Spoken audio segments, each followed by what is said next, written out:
করতে বসেছে অনেক বড় স্যার, সকালবেলা ঘুম থেকে উঠে কষ্ট করে এসছে। অঙ্কটা কর,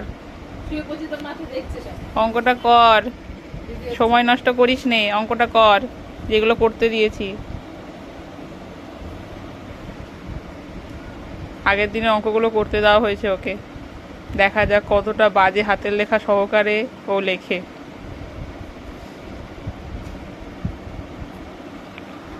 দেখি হাতের লেখাটা, হাতের লেখা ইমন ভালো করতে বলেছি কিন্তু আমি অনেকবার। সেদিনকে যেন করে লিখছিলিস, ধরে ধরে লেখ, কোনো তাড়াহুড়ো নেই। অতটাও সুন্দর হয়নি, লেখো। মোটামুটি হয়েছে, অন্যান্য দিক থেকে ভালো হয়েছে।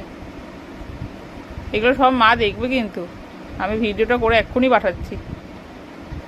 কথা বলা যাবে না, জোরে জোরে পড়, অঙ্কটা কি বলেছে নাহলে মাথায় ঢুকবে কি করে। পড়, 35 আঙুল দে। 0.20 টাকা। এটা অঙ্ক পড়াচ্ছিরি, অঙ্কটা পড়, পুরোটা কি বলেছে আমাকে বুঝা।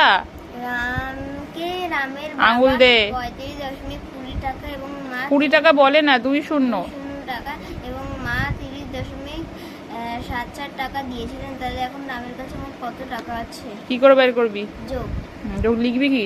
রামের বাবা, দিল, বাবা কাকে দিল, নাউন কোথায়? হ্যাঁ, তো সেটা লিখবে কে? দুটো নাউন আছে তো এখানে, রামের বাবা আর রাম। গ্রামার সব জায়গায় কাজে লাগে। রামকে দিল, রামকে দিল লেখ কত টাকা।